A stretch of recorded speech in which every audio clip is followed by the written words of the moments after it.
it's the 26th, like Owen said. I would have been here sooner, but Owen forgot his arrows. No, that was me.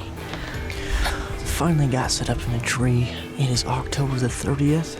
It is the morning of November 3rd. It is the morning of November the 4th. Well, good morning from the tree here in southern Iowa. What? Short tide? Oh my gosh. Just let him have it. Dude.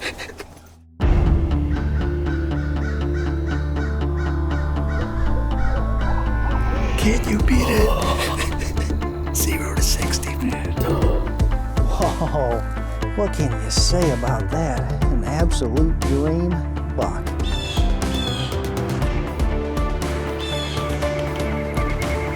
He's down right there, baby. Let's go. He's down right there. Dude, you freaking did it. Oh, man.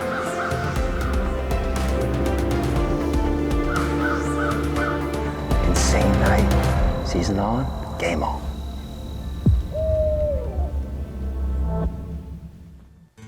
Welcome back to the show, guys. Today we're going to join Devin on his hunt for the short tine 10. Before we get into that, I'll tell you a little bit about how my season's progressing here. Of course, I've got a great network of friends, and lately we've been hunting with my buddy Austin Westerkamp. He's trying to kill a buck that we're calling daggers, and he's coming back down this weekend. By the time you guys see this, we'll already have hunted a couple of days, so hopefully he can get it done. Just having a lot of fun hunting with friends right now that we're tagged out, getting ready for gun season. So just a great time of year. We've had great weather and really enjoying it.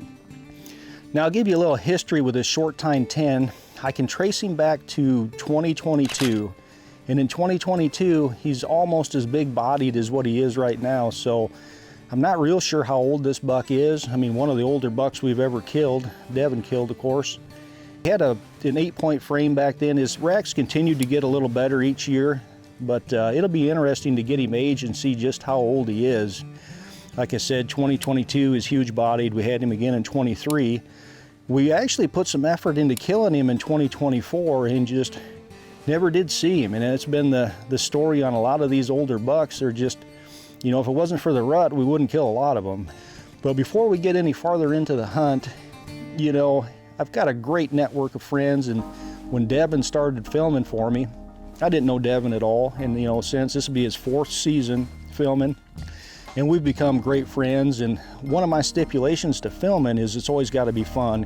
You know, I've been before where you get into a tough season, things aren't going your way, and you've got all the extra work and the expectations of filming.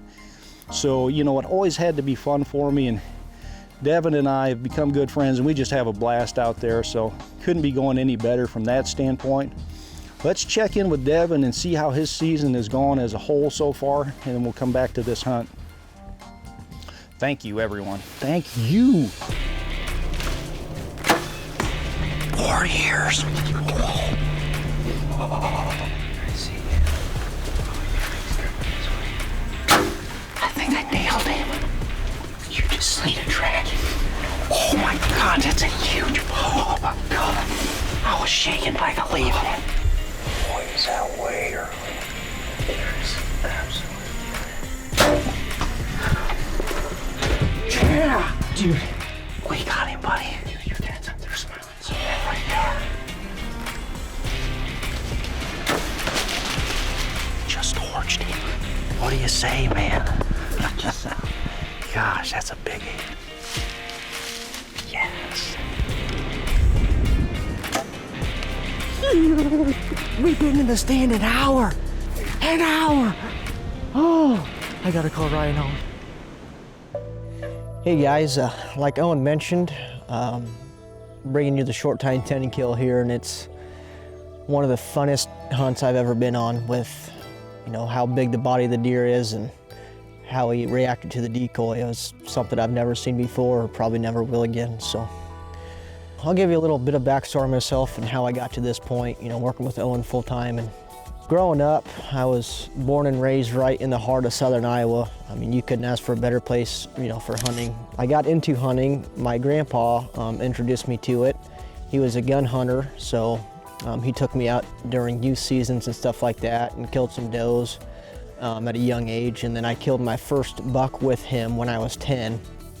And once I got that deer on the ground, it really started to be on my brain, you know, even as a young kid. You know, the bow hunting passion for me started, I would say, at the archery shop that we had in my hometown on the square. I think the furthest you could shoot indoors was 30 yards, but they had a 3D league in there.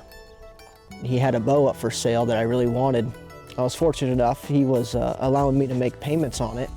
You know, I couldn't bring the bow home until it was paid off, but I could, you know, give him some money and then go in there and still shoot the bow and get used to it and work on stuff like that. So I got to give huge credit to that guy. And you know, I killed my first bow deer when I was 12 with my best friend. I'll never forget it.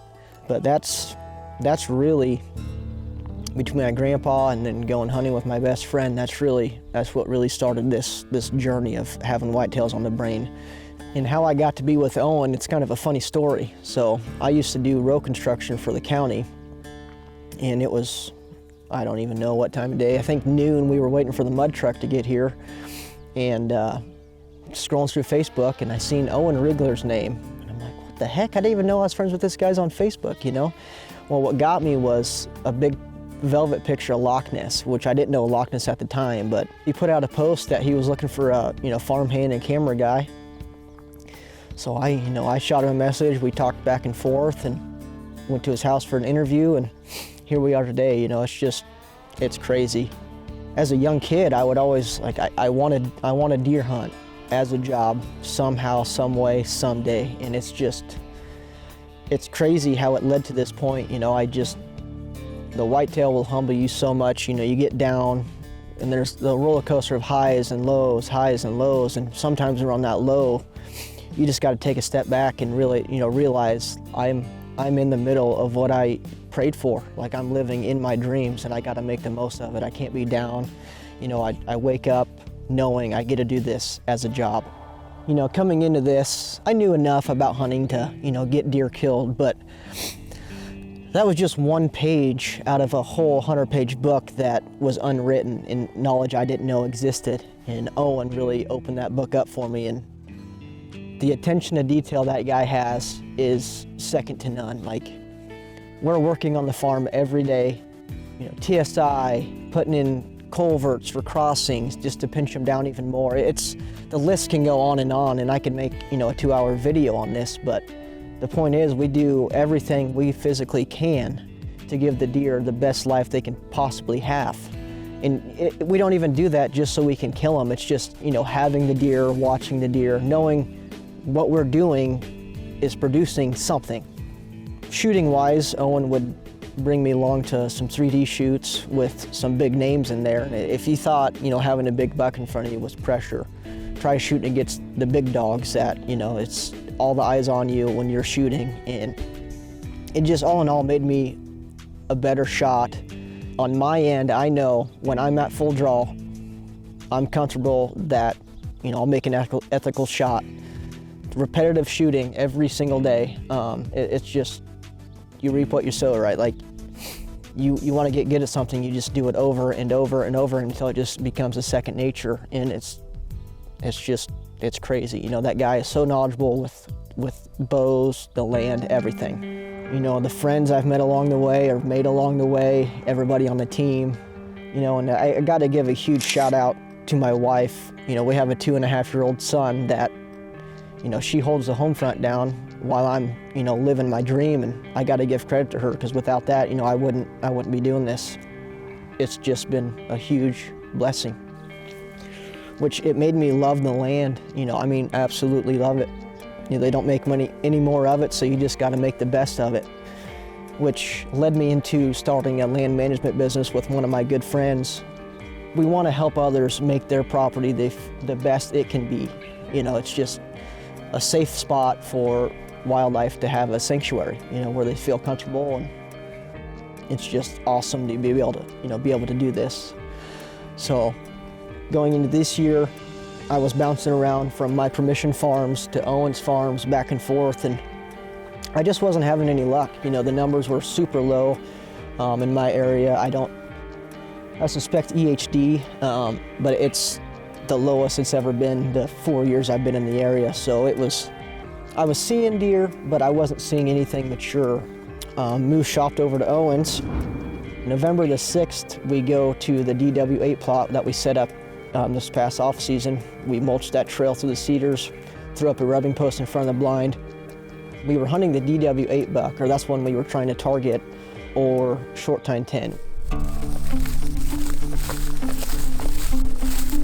Bulletproof access right here, guys. This is that one setup we did, what was that, a month ago or so?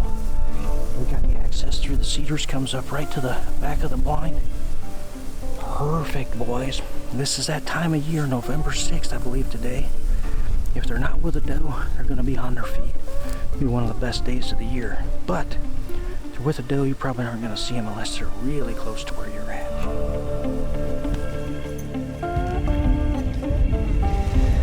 Well, it is the afternoon of November the 6th. I've just been getting my butt kicked back around where I hunt. It's just nothing there compared to last year. It was, you'd see multiple deer every set, and it's just 6 sets and not a single deer. So we're here at the DW8 plot. Looks pretty good, feels pretty good. We have the decoy out there. We'll see how it goes.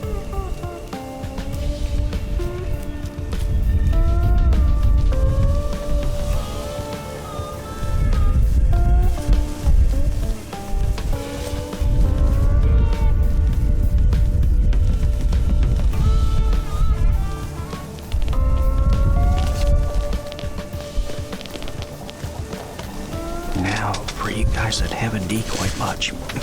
That's a perfect example of how they're going to try and get the wind on that decoy. So we got a south wind which is blowing this way, and he worked perfect right here between the blind and the decoy, but you can see he wanted to circle and get the wind on him, and 99% of the time that's what they're going to do.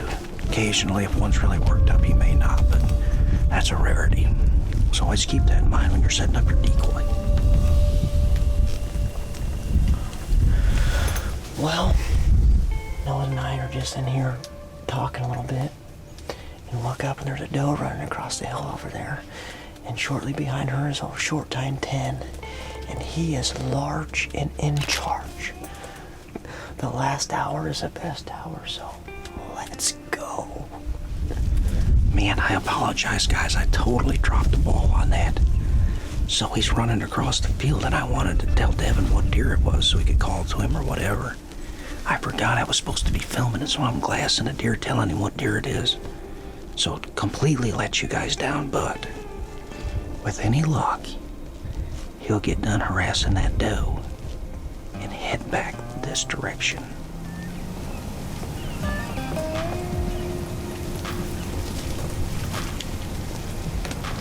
Oh my goodness.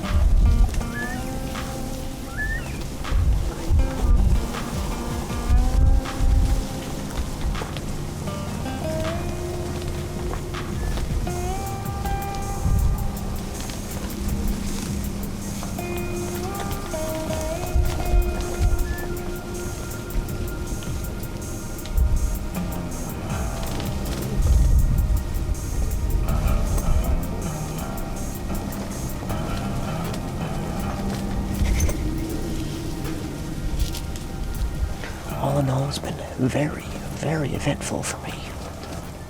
You know, seeing activity coming off of a 6-hunt dry spell is just, the flame reignites, so it'll never go away, and the day it does, go ahead and bury me. Now, Owen almost got buried. Then he hit the record button, so we'll let it slide one time. But I will see you guys tomorrow.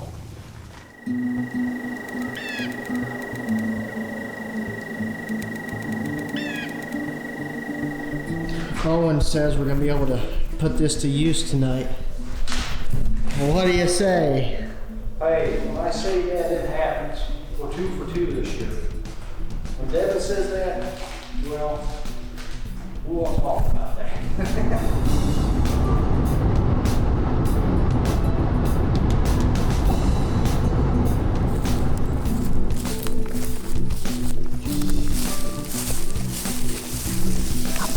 Davinsky. These days like this, it's warmed up. If it was early October, they wouldn't move well at all, but rut trumps everything. Weather, moon, barometric pressure, all of it.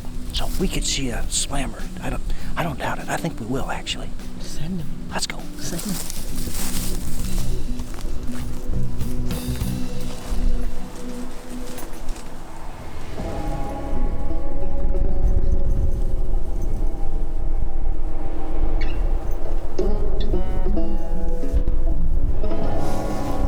Well, guys, it is the afternoon of November the 7th.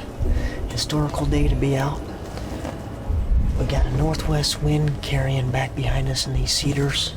Thick cedars, they don't like to use those as much, but we're here on the DW8 plot looking for the DW8 or the short tine. Low pressure, 63 degrees, but it's the rut, so if you're not out, you're missing out. We'll see what happens.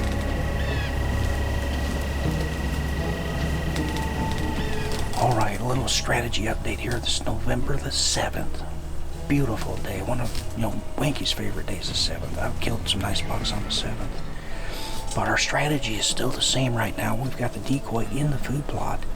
And what we saw last night is they're still checking these food plots for the does. They're popping into them.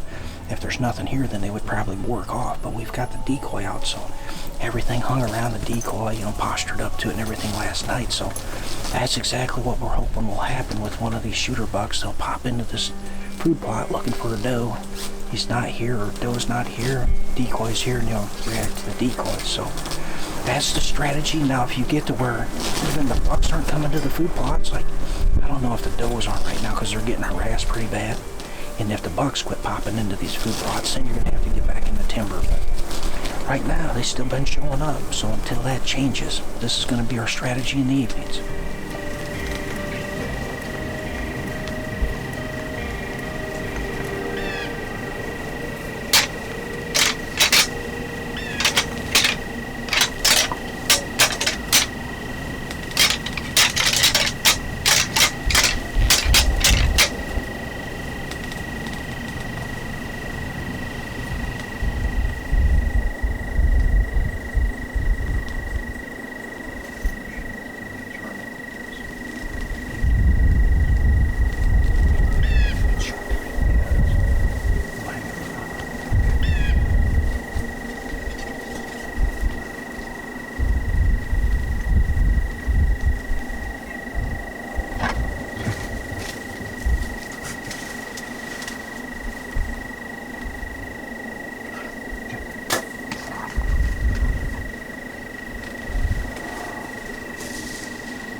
Josh crashed. What? Short tine? Oh my gosh. Did I just let him have it? Dude! He took out the decoy. Did you see when he seen the decoy? Yeah! No, I gotta apologize. I'm sitting there trying to find him too. When you see the decoys running in, I'm looking at what's going on. That was my feeling on what that deer would react like to other bucks because he is so big. Figured he had to be a dominant buck. Boy, I'm not gonna write home about the footage, I'll be honest. Like, I was trying to look at too many things instead of just looking at the viewfinder. I've got a little better appreciation for what Devin lays down, so. No. Short tine is down. No way. Decoyed and everything. Let's go. So pumped for you. Let's go. Damn it. I'm shaking worse than if I was shooting. Are you? Oh my gosh. Love it.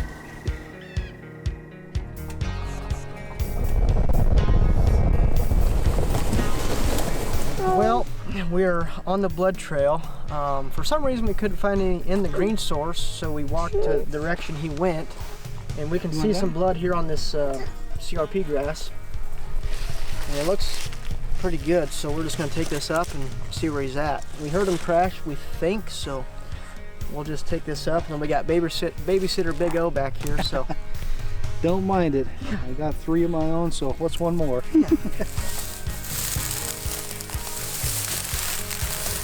Yeah, I got it right here. Yeah, last blood's right there. Okay, I'll stay with it. Smell it, Devin. Yep.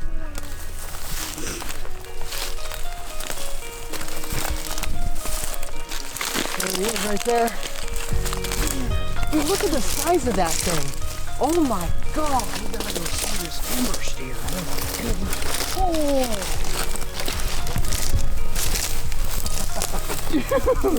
Oh my God. What? Whoa, you wanna check him out? That's a horse. Yeah, that is a on that horse. thing. Timber steer. Dude, that has got to be, hands down, no question, biggest body deer I've ever seen. This is the first deer that I have shot with Owen present. Everything that happened tonight, you can't dream up. Like, came in, mowed over the decoy, and I'm trying to get, a good shot at him, but my ghost stick is hitting the flap of the window. I didn't want to take a mediocre shot, so once he plowed over, he's, I don't know, stepped back probably another 15, 20 yards somewhere in there, and he gave me a shot, and here he is. Yeah, Devin was trying to give me a heart attack. He's 3 feet from the decoy, and I'm just waiting for it to hit. Nothing. It's like, then he just plows the decoy. But he made a heck of a shot on him, so congrats, Devin. That's a heck of a buck, man. Oh my God. That deer is a beast. Is that a big deer, Reggie? Look at the neck on that thing. The farm nemesis. Heck, we tried getting him last year. Couldn't get him. He's been on the farm for I don't know how many years. Day was magic. November the 7th, baby. And I've never seen one react like that to a decoy. He stopped for whatever reason and looked back. Seen that decoy, it was just on a beeline. I've never seen one like that just running in. Too cool, man. Awesome hunt. Congrats, dude. No, thank you. No, thank you.